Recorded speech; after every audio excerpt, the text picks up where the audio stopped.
오늘 하나님의 말씀, 우리 레위기 제사에 대해서 같이 묵상해 봤으면 좋겠습니다. 오늘 레위기를 읽을 때에 사실 많이 힘이 듭니다. 우리랑 크게 관련된 것 같지도 않고, 그리고 대부분의 사람들이 생각하는 게 뭐냐, 그냥 얼핏 들어서 알고 있는 게 예수 그리스도의 십자가의 보혈로 그 레위기에 있는 모든 제사가 대체되었기 때문에 레위기의 제사는 폐지되었다. 그러니까 크게 중요하지 않다라고 생각을 하고 계시는 분들도 많이 있을 줄 압니다. 근데 정말로 예수님 때문에 제사가 사라졌을까요? 구약 성경에 있던 구약 시대를 살던 사람들은 예수님 딱 오셔가지고 제사를 드리지 않기 시작했던 걸까요? 사실 역사를 그리고 성경을 좀 더 꼼꼼히 읽어보시면 아시겠지만 예수님이 오시기 전 600년 전부터 이미 이스라엘 백성들은 제사를 드리지 못했습니다.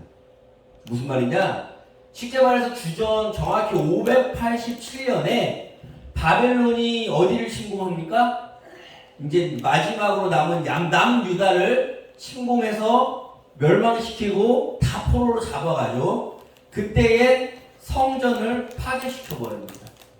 그때 성전이 파괴되면서 이제 원래 제사는 어디서 드렸어요? 성전에서 드렸잖아요. 성전이 파괴되면서 제사를 드리고 싶어도 이제 드리지 못하게 됩니다. 그리고 대부분은 어디로 또 끌려갔습니까? 바벨론으로 포로로 끌려갔기 때문에 그곳에는 누구만 있어요? 바벨론 신전만 있기 때문에 제사를 드릴 수가 없죠. 그래서 그 시기를 뭐라 그러냐? 바벨론 포로 시기라고 합니다. 포로 시기. 그런데 놀라운 건 바벨론에 끌려가고 이제는 제사도 드릴 수도 없고 뭐 못 드리니까 이제 제사를 안 드려도 됩니다. 그런데 레위기가 옛날에 있었던 그 모든 레위기의 조각조각들을 다 모아서 오늘날의 형태로 최종적으로 완성됐다라고 추정되는 시기가 언제일까요? 그러니까 레위기 책을 오늘날의 형태로 딱 만들어낸 것, 지금 우리가 보고 있는 레위기가 비슷하게 만들어낸 시기, 그때가 언제였을까요? 제가 이렇게 얘기하면 대충 감이 오시죠? 바로 예배를 드리지 못하고 제사를 드리지 못했던 그 포로기 시기에 이 레위기를 오늘날의 같은 최종 형태로 완성시킨다는 겁니다. 잘 한번 생각해 보십시오. 제사를 드리지 못해서 이제는 성전이 없어졌으니까 제사가 쉽게 말해서 폐지됐다라고 생각할 수도 있는데 그 폐지된 상황에 뭘 만들었다고요? 제사를 드리는 방법이 담겨있는 레위기를 책으로 만들어냈다는 겁니다. 왜 그랬을까요? 레위기가 어떻게 보면 제일 필요 없는 시기인데 제일 필요 없는 시기에 책으로 만들었다는 겁니다. 자, 제사는 이러이러한 방법으로 드려라만 나와 있는 것 같지만 그 이러이러하게 드려라라는 하나님의 말씀 그 안에 그 너머에 있는 진정한 의미를 발견했으니까 레위기를 기록하고 최종적으로 만들었다는 거죠. 그 레위기의 제사 방법 그 너머에 하나님의 마음을 읽어냈기 때문에 그들은 레위기를 중요하게 생각했다는 겁니다. 이미 예수님이 오시기 전 600년 전에 제사는 폐지되었었지만 레위기서는 오히려 더 열심히 읽었다는 거죠. 그걸 대표적으로 볼 수 있는 구절 중에 하나가 시편에 나와 있는 구절입니다. 우리 한번 같이 한번 읽어볼까요? 많이 아시는 말씀입니다. 시작. 주께서는 제사를 기뻐하지 아니하시나니 그렇지 아니하면 내가 드렸을 것이라. 주는 번제를 기뻐하지 아니하시나이다. 하나님께서 구하시는 제사는 상한 심령이라. 하나님이여 상하고 통회하는 마음을 주께서 멸시하지 아니하시니. 그런데 이걸 시편 저자가 아무 생각 없이 하나님은 상한 심령을 좋아해 라고 막 우기는 걸까요? 그냥 어떤 근거도 없이? 아니죠. 왜 그 많고 많은 표현 중에 상한 심령이라고 표현했을까요? 상한 심령이 쉽게 말해서 부서진 마음, 영어로 표현하면 브로큰 하트를 가지고 조각난 마음입니다. 그런데 그 조각났다라는 걸 어디서 읽어냈을까요? 앞으로 우리가 계속 제사의 방법에서 보면 아시겠지만은 제사 드릴 때에 모든 제물을 가져와서 그 앞에서 어떻게 해야 됩니까? 칼로 조각조각 냅니다. 그 시체를, 그냥 그 짐승을 조각내는 것, 그건 하나의 예배 방법이었는데 그 조각을 내면서 그 사람은 어떤 걸 읽어낸 겁니까? 그 조각 나는 고기 위에서 자기의 마음이 조각나는, 자기의 마음이 상한 심령이 되어지는 것을 느끼고 배우고, 이것을 하나님이 어떻게 하신다? 원하신다라는 것을 느꼈기 때문에 이 레위기의 제사 방법은, 그 레위기의 제사를 드리지는 못하지만 이 방법은 어떻다? 이미 이 방법 자체의 그 말씀으로 충분히 중요하다라는 것을 구약시대의 성도들은 알고 있었다라는 겁니다. 다시 말하지만 구약 성경에 있던 성도들은 레위기를 다시 보면서, 자, 제사는 이렇게 드려야지, 사용 설명서로 레위기를 읽었던 것이 아니라, 제사는 지금 드리지 못하지만은 이렇게 드려라라는 하나님의 명령에서 무엇을 읽어낸 겁니까? 아, 상한 심령이 이런 거구나. 이러한 것을 드려라라고 하면서 그 이면에 있는 하나님이 정말로 요구하는 제사가 무엇인지, 하나님이 이 제사의 방법을 통해서 어떻게 가까이 나오길 원하시는지를 그 성도들은 알았기 때문에 이 레위기를 중요하게 읽었다는 겁니다. 그럼 마찬가지입니다. 예수님이 오셔서 폐지되었다라는 말을 우리가 하면서 안 읽을 필요가 있는 건가요? 아니죠. 오히려 더 예수님의 어떤 오심과는 관계없이 그 레위기의 제사 방법에 나와 있는 하나님의 말씀과 하나님의 마음과 하나님의 뜻을 묵상할 수 있기 때문에 우리도 똑같이 읽을 수 있을 줄로 믿습니다. 그래서 레위기의 이제 제사에 대해서 저희가 한번 묵상해 보려고 합니다. 레위기의 제사는 뭐 다들 아시는 것처럼 총 5가지의 제사가 있습니다. 번제, 소제, 화목제, 속죄제, 속건제, 이렇게 5가지가 제사가 있는데, 먼저 이제 하나씩 살펴보려고 그러는데 오늘은 시간 관계상 한 화목제까지만 보려고 합니다. 번제, 오늘 본문에 읽었지만은 번제를 드릴 때에 하나님이 무엇을 가져오라고 그러십니까? 너희들은 가축을 가져와라 라고 표현합니다. 제사를 지낼 때에 가축을 가져오라고 합니다. 가축을. 왜 들이나 산 같은 데에서 하나님이 레위기에 보면 정한 짐승 중에 그러니까 부정하지 않고 괜찮고 깨끗한 정한 짐승 중에 정해놓은 것 중에 노루 같은 것도 있습니다. 사슴. 그럼 그런 거 그냥 사냥해서 잡아오면 되잖아요. 그런 거 번제로 드려도 되잖아요. 깨끗한 거, 흠없는 거. 그런데 그런 거 정한 짐승들이 많이 있었는데 그런 거는 빼고 왜 너희들 중에 가축 중에 소나 양을 가져오라 그랬을까요? 가끔 가난한 사람은 비둘기도 가져오라 그랬습니다. 소나 양이나 비둘기. 그 특징이 뭔지 아십니까? 바로 집에서 키우는 것들입니다.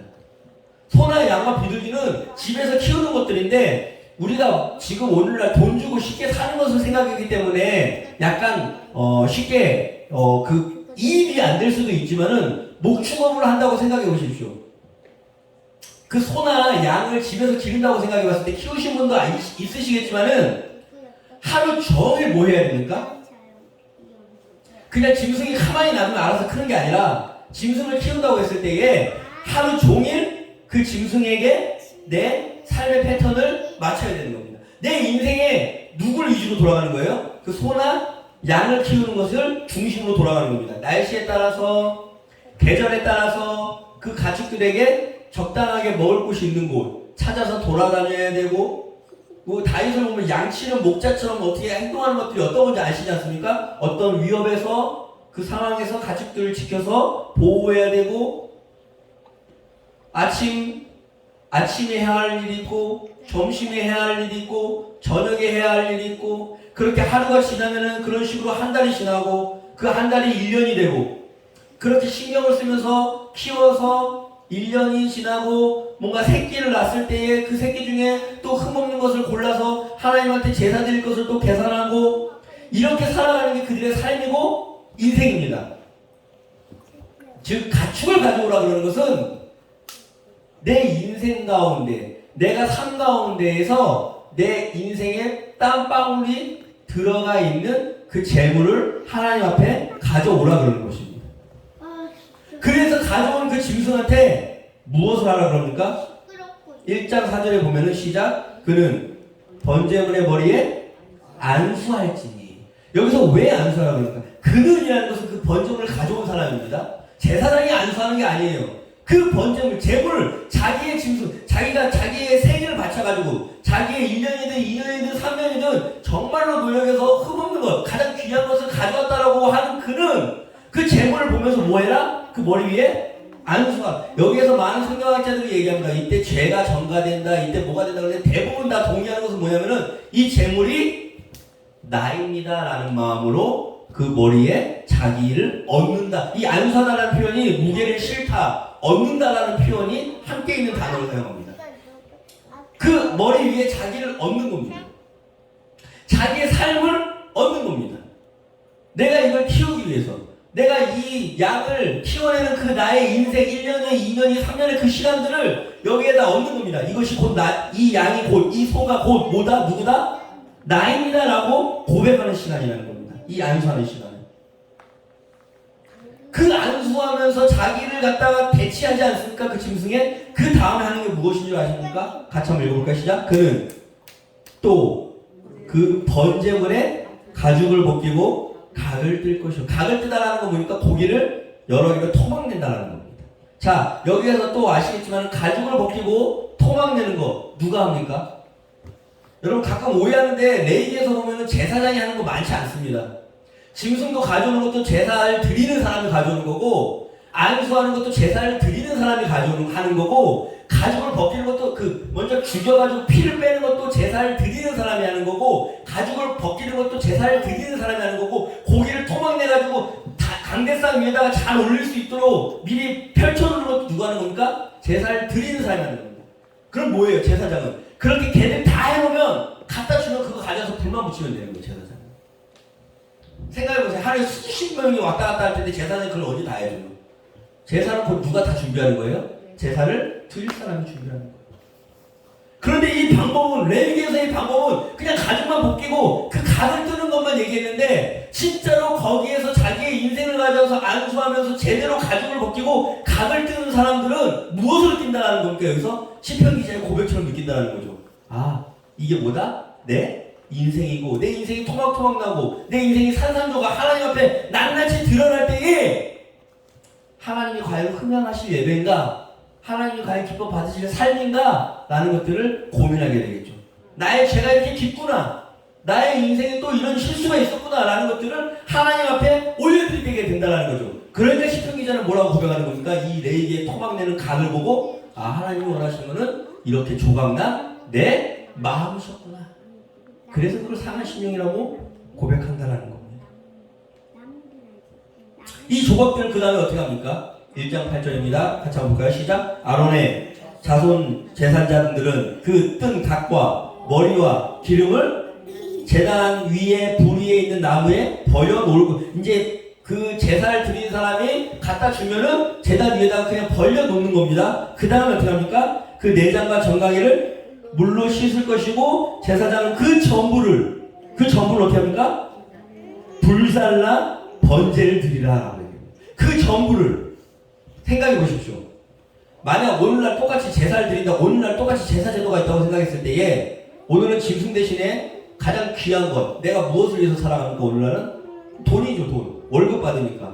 그럼 돈을 위해서 살아가는데, 그 돈을 벌기까지 희생하고 참고 또 참고 노력하고, 하나님을 위해서 그 돈을 벌기 위해서, 월급을 받기 위해서 한 달 내내 정말로 거룩하고 용서하고 양보하면서 그렇게 살았습니다. 그 월급을 딱 받았어요. 그 월급 중에서 가장 귀한 돈 11조를 20만원 정도를 딱 추려내가지고, 그 20만원 중에서도 이걸 하나님한테 올려드리려고 흠없는 거, 뭐 빳빳한 거, 예를 들면 그냥 그렇게 표현하는 겁니다. 제일 빳빳하고 새 돈을 가져와가지고 그걸 갖다 쫙 일렬로 늘려놓고, 그것도 순서대로 하나씩 차곡차곡 쌓을 때에, 하나님 내가 이렇게 벌었죠, 내가 이 돈 버느라고 이렇게 했죠, 막 이렇게 하면서 쌓아놓습니다.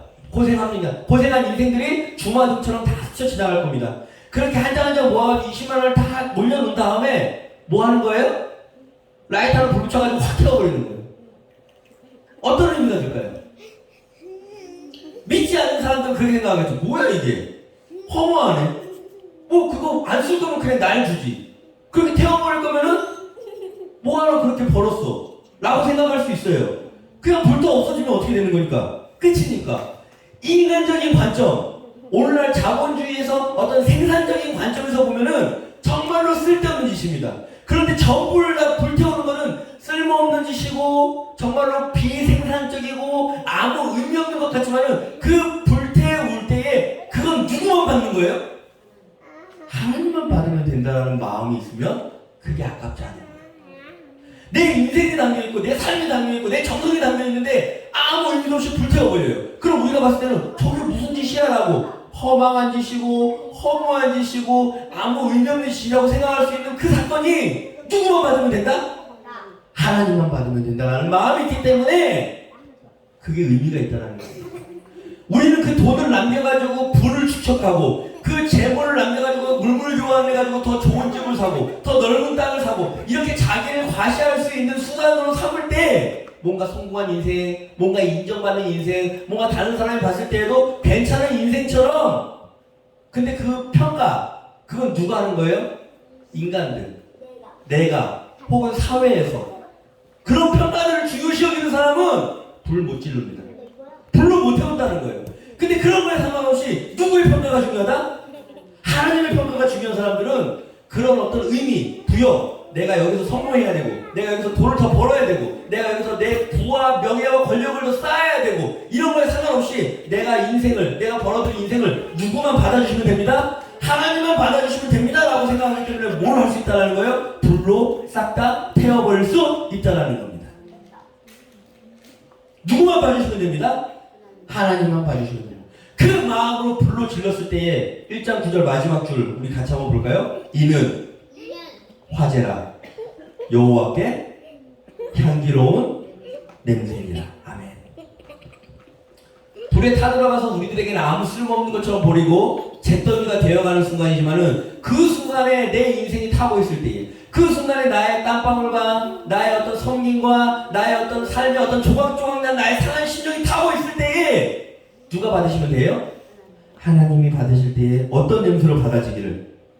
향기로운 냄새로 받아지기를. 그것만 신경 쓰는 거예요.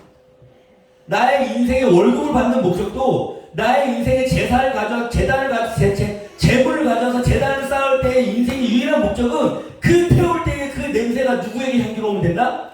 하나님께 향기로우면 되는구나.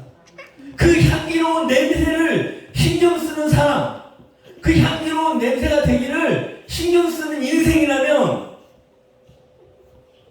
그 재산, 그 가축을 키울 때에 그 인생을 드릴 때에 불을 축적하기 위해서 살아갈까요? 가축을 키우면서 악한 마음으로 그 가축을 키울 수 있으실까요?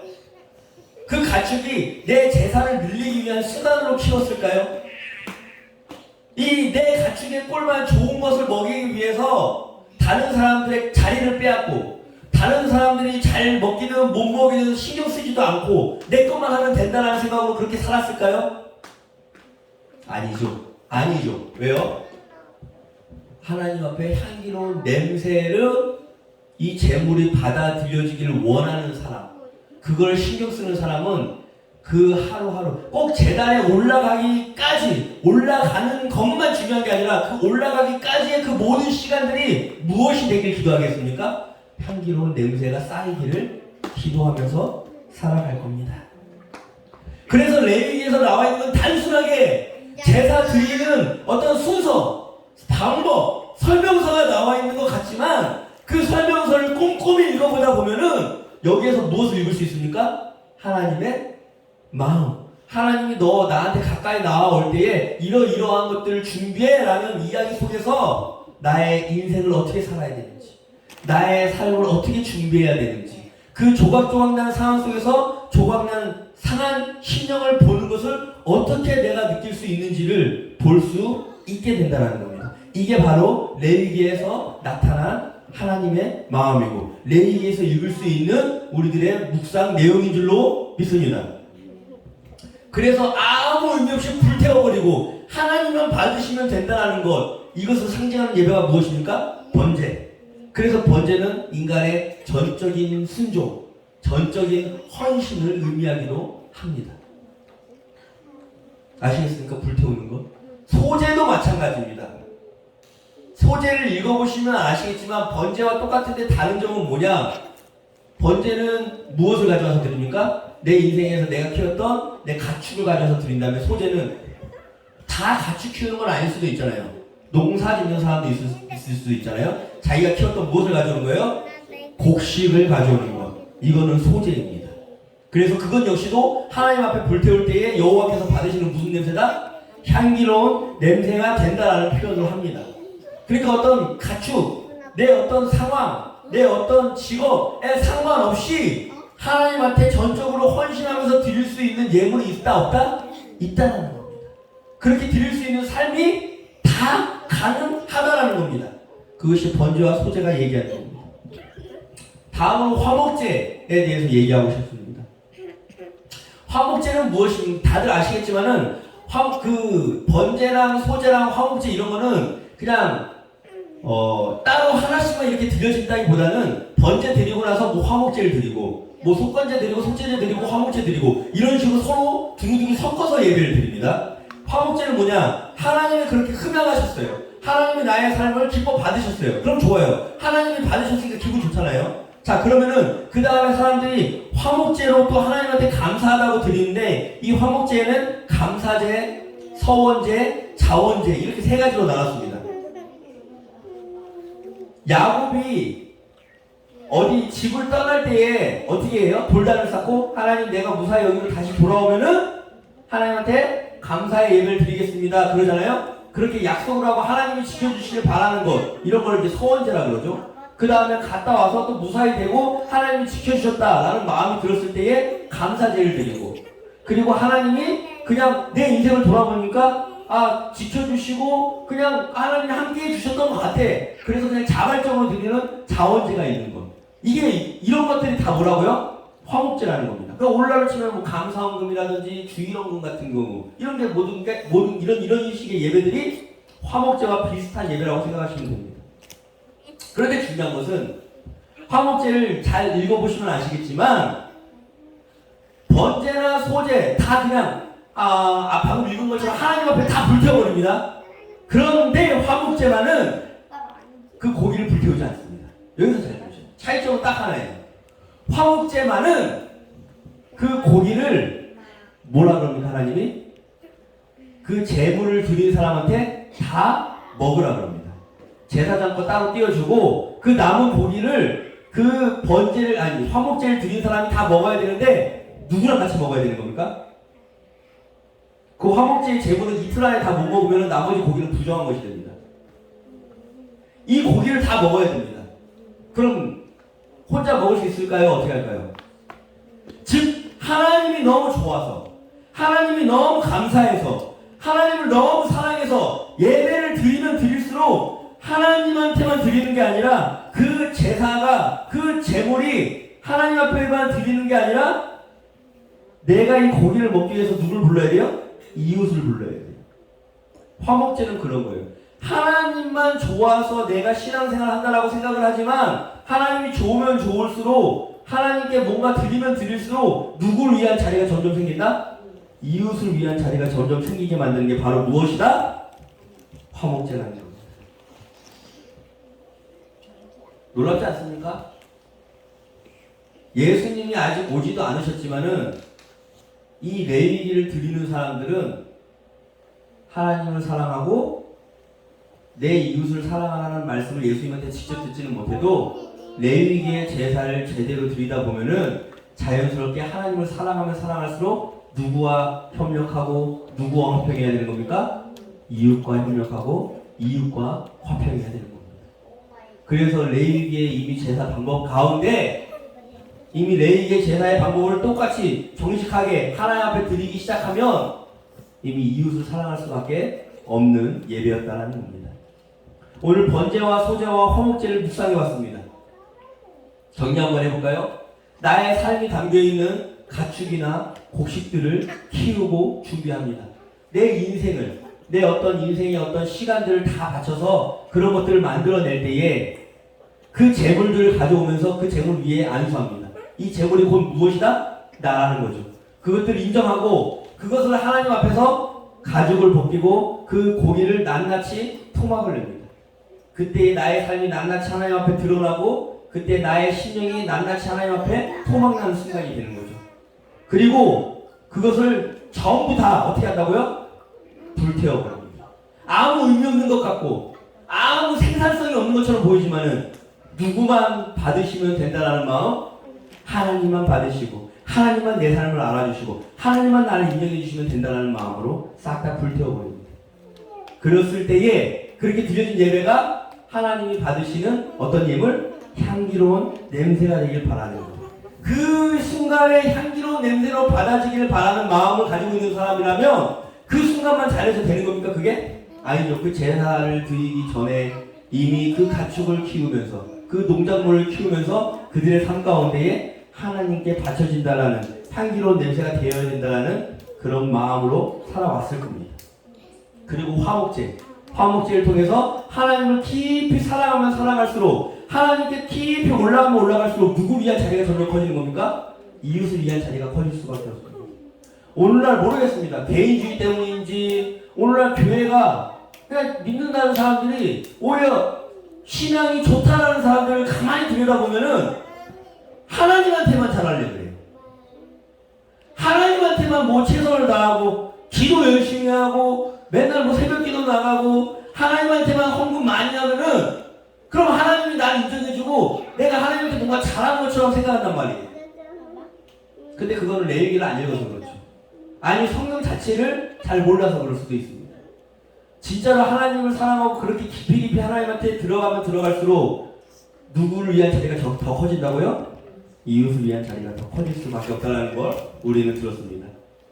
레위기를 이렇게 읽으면은 제가 이렇게 얘기한 말씀 외에도 수많은 보아와 같은 말씀들이 많이 있습니다.